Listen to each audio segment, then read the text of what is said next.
नमस्कार, टुडे न्यूजमा यहाँलाई स्वागत छ। म सरु लामा। न्यूज सुरु गरौं। नेकपा स्थायी कमिटिको बैठक बस्दैछ। आन्दोलनका लागि थप कार्यक्रम तय गरिने सम्बन्धी प्रसंगबाट मंगलबारको देशव्यापी आन्दोलनको समीक्षा र भावी कार्यक्रम तय गर्नका लागि नेपाल कम्युनिस्ट पार्टी नेकपा, पुष्पकमल दाहाल प्रचण्ड र माधव नेपाल पक्षीय स्थायी कमिटिको बैठक आज बस्नु भएको छ। बुधबार दिउँसो 12 बजे उपत्यकामा उपलब्ध स्थायी कमिटिका सदस्यहरूको बैठक तथा छलफल आयोजना हुने नेता योगेश भट्टराईले जानकारी दिनुभएको छ। छलफलले मंगलबारको समीक्षा गरी भावी आन्दोलन र आन्दोलनका रणनीति तयार गरी आजै दिउँसो 3 बजे सार्वजनिक गरिने भट्टराईले बताउनु भएको छ। आजै बिहान 11 बजे अखिल नेपाल महिला संघको बृहत भेला पनि पेरिस डाँडामा हुने नेता योगेश भट्टराईले जानकारी दिनुभयो। बृहत भेलालाई पार्टीका शीर्ष नेताहरूले सम्बोधन गर्नेछन्। पुस 5 गते प्रधानमन्त्री केपी शर्मा ओलीले संसद विघटन गरेसँगै नेकपा फुटपछि प्रधानमन्त्री ओली एकातिर र प्रचण्ड, माधव नेपाल लगायतका नेता अर्कोतिर बाँडिएका छन्। प्रचण्ड नेपाल पक्षले गत मङ्सिर 9 गतेको केन्द्रीय कमिटिको बैठकबाट विभिन्न कार्यक्रम घोषणा गरेको छ। सडक संघर्षमा उत्रिएको सो पक्षले हिजो बागमती प्रदेशका जिल्लाहरूको काठमाडौँमा र बाहिरका सबै जिल्लामा छुट्टा-छुट्टै विरोध प्रदर्शन सम्पन्न गरेको छ। सरकारले 20% जनसङ्ख्यालाई पुग्ने कोभिड-19 विरुद्धको खोप भारतबाट खरिद गर्नका लागि औपचारिक प्रक्रिया सुरु गरेको छ। खोप खरिदका लागि सहजीकरण गर्न भन्दै परराष्ट्र मन्त्रालयले भारतलाई हालै औपचारिक पत्र नै पठाएको छ। खोप खरिदका लागि पत्र मार्फत भारतलाई औपचारिक रूपमा आग्रह गरिएको भारतका लागि नेपाली राजदूत निलाम्बर आचार्यले जानकारी दिनुभएको छ। भारतबाट खोप खरिदका लागि आवश्यक पर्ने खर्च समेत सरकारले जुटाइसकेको छ। पहिलो चरणमा 20% खोप खरिद गरेर फ्रन्टलाइनका स्वास्थ्यकर्मी, सुरक्षाकर्मी र वृद्धलाई लगाउने सरकारको तयारी छ। भारत बाहेक अन्य मुलुकबाट पनि खोप खरिदको तयारीमा सरकार लागेको छ। सर्लाहीको जिल्ला अस्पतालले कोभिड-19 को बेला करारमा राखेको कर्मचारीहरूलाई जोखिम प्रोत्साहन भत्ता नदिएको आरोप लगाएका छन्। करारमा भर्ना भएका HACMA कार्यालय सहयोगी तथा सफाई कर्मचारीहरू अस्पतालका मेडिकल सुपरिन्टेन्डेन्टका डाक्टर सञ्जीव सिंहले कोरोना महामारी जस्तो विषय परिस्थितिमा आफ्नो ज्यान जोखिममा राखेर काम गरे पनि नियमपूर्वक पाउनुपर्ने मासिक तलब समेत दिन चासो नदेखाएको उनीहरूको गुनासो छ। रिपोर्टर्स क्लब नेपाल सर्लाही शाखाले आयोजना गरेको साक्षात्कार कार्यक्रममा बोल्दै उनीहरूले यस्तो गुनासो गरेका हुन्। जिल्ला अस्पतालको 45 जना कर्मचारीहरूको तलब सहित जोखिम भत्ता उपलब्ध नगराएको चन्द्रनगर गाउँपालिका मोहनपुरका पीडित कर्मचारी उमेश ठाकुरले बताउनुभयो। कोरोना कालमा इमानदारीतापूर्वक जोखिम मोलेर काम गरेर देखाए पनि मेसु सिंहले वास्ता नगरेको पीडित कर्मचारी खुशबु झाले आरोप लगाएकी छिन्। त्यस्तै करारमा भर्ना भई अस्पताल तथा आइसोलेसनको सरसफाईको काम गरेको डोम समुदायका सरसफाई कर्मी कर्मचारीहरूको पनि 5 महिनाको तलब भत्ता रोकिएको अनिल महतोले बताएका छन्। 5 महिना लामो समयदेखि तलब नपाउँदा कोठा भाडा समेत तिर्न समस्या भएको कार्यक्रममा सहभागी अर्का पीडित विक्की गुप्ताले दुखेसो पोखे। उनले यस विषयमा प्रदेश सरकारको समेत ध्यानाकर्षण गराइसकेको तर उताबाट पनि कुनै किसिमको सुनवाई नभएको गुनासो गरेका थिए। कोरोना जस्तो विषय परिस्थितिमा दिनरात नभनी अस्पतालले दिएको काममा इमानदारीतापूर्वक खटिए पनि सिंहले आफूहरूको मनोबल बढाउनुको सट्टा तिमीहरूको तलब भत्ता आफ्नो खेत बेचेर दिउँ भन्ने खालका अभिव्यक्ति दिएर मनोबल गिराउने काम मात्र गर्दै आएको पीडितहरूले पत्रकारसँग दुखेसो पोखेका छन्। कार्यक्रमको अध्यक्षता गरेका रिपोर्टर्स क्लब नेपाल सर्लाही शाखाका सचिव राजीव शाहले आफ्नो टिम पीडित कर्मचारीहरूको तलब भत्ता उपलब्ध नभएसम्म अस्पताल प्रशासन र प्रदेश सरकारसँग निरन्तर फलोअप गरिरहने प्रतिबद्धता व्यक्त गरेका छन्। क्लबको मंगलबार मलङ्गवा स्थित आफ्नै साक्षात्कार कक्षमा आयोजना भएको कार्यक्रममा पत्रकार सहित सर्लाही अस्पतालमा करार सेवामा कार्यरत पीडित कर्मचारीहरूको सहभागिता रहेको थियो। आज धान्य पूर्णिमा। यमरी पूर्णिमा उधौली र लोसार पर्वमा आफ्ना रीतिरिवाज र संस्कृति अनुसार मनाइँदैछ।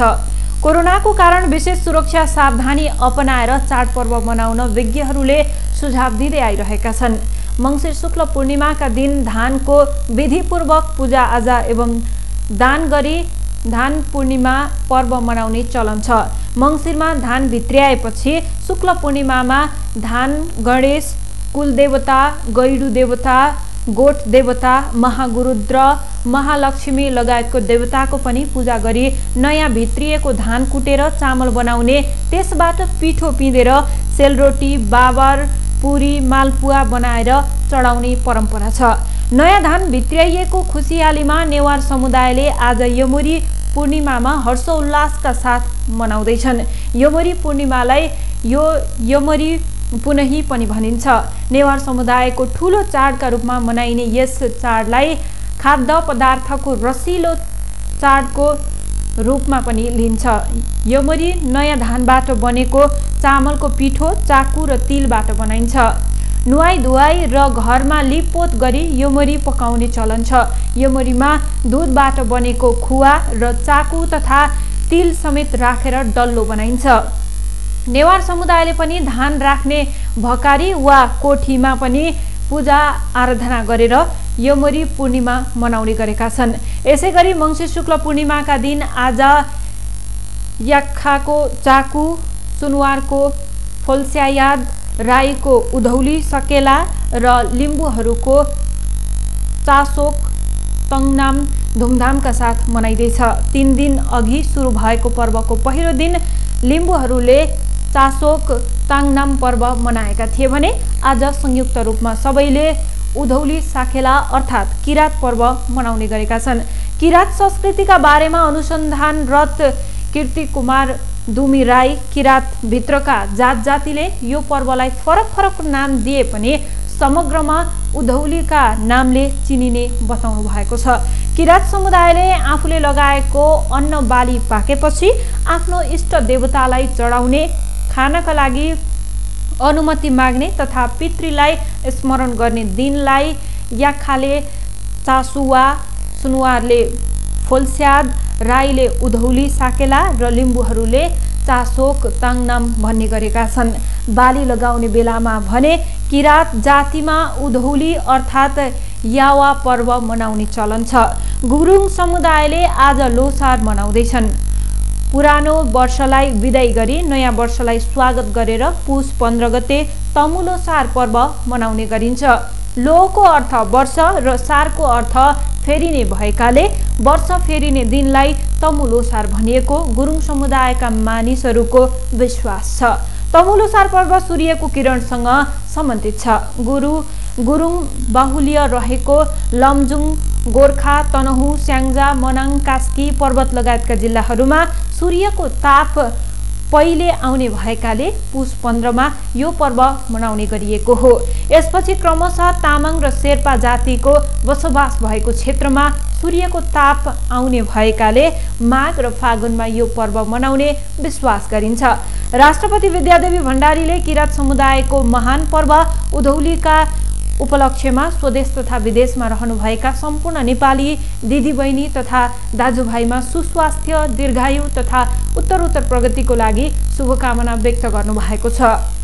यस चाडले इष्टमित्र तथा आफन्तबीच भेटघाट एवं मेलमिलापको अवसर समेत प्रदान गर्ने भएकाले यसबाट पारिवारिक, सामुदायिक र सामाजिक एकता कायम राख्न महत्त्वपूर्ण योगदान पुग्ने देखिने जाँदै उहाँले यस्ता चाडपर्वबाट नेपालका विविध भूगोल, संस्कृति, जात जाति र भाषा भाषीका जनताबीच आपसी सद्भाव, सहिष्णुता र भातृत्वको भावना अभिवृद्धि भएर बृहत राष्ट्रिय एकतालाई थप सुदृढ बनाउन मद्दत पुग्ने विश्वास गरिएको उहाँले व्यक्त गर्नुभएको छ। माध्यमिक शिक्षा परीक्षा अर्थात् एसईमा समावेश हुनका लागि आवेदन र रजिस्ट्रेसन फारम खुल्ला गरेको छ। यो वर्षको एसई परीक्षामा समावेश हुनका लागि भोलिदेखि आउँदो माघ 21 गतेसम्म आवेदन फारम भर्नुपर्ने राष्ट्रिय परीक्षा बोर्डले जनाएको छ।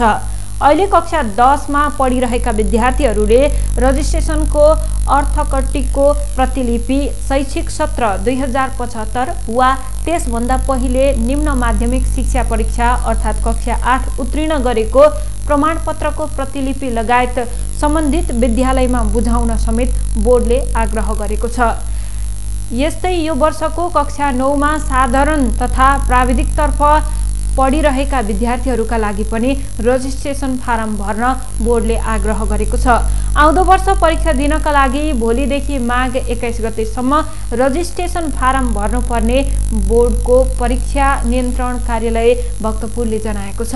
सम्बन्धित विद्यालयहरूले आफ्नो विद्यालयमा नियमित अध्ययन गरिरहेका विद्यार्थीको विवरण पछिसम्म पनि फरक नपर्ने गरेर प्रमाणित गरी 2077 सालको माघ मसान्तभित्र राजस्व शुल्क सहित फारम शिक्षा विकास तथा समन्वय इकाइमा बुझाइसक्नुपर्नेछ। कोरोना भाइरसको संक्रमणले निम्ति आएको परिस्थितिले अन्योलका बीच रजिस्ट्रेसन फारम र आवेदन फारम भर्ने समय ढिलो गरेर तोकिएको हो। कोरोना भाइरसबाट विदेशमा ज्यान गुमाएका श्रमिकका आफन्तलाई आइएमई भरोसा कोष मार्फत रकम वितरण गरिएको छ। कोष मार्फत आवेदकहरूलाई जनही 50,000 रुपैयाँ दरले सहयोग रकम प्रदान गरिएको हो।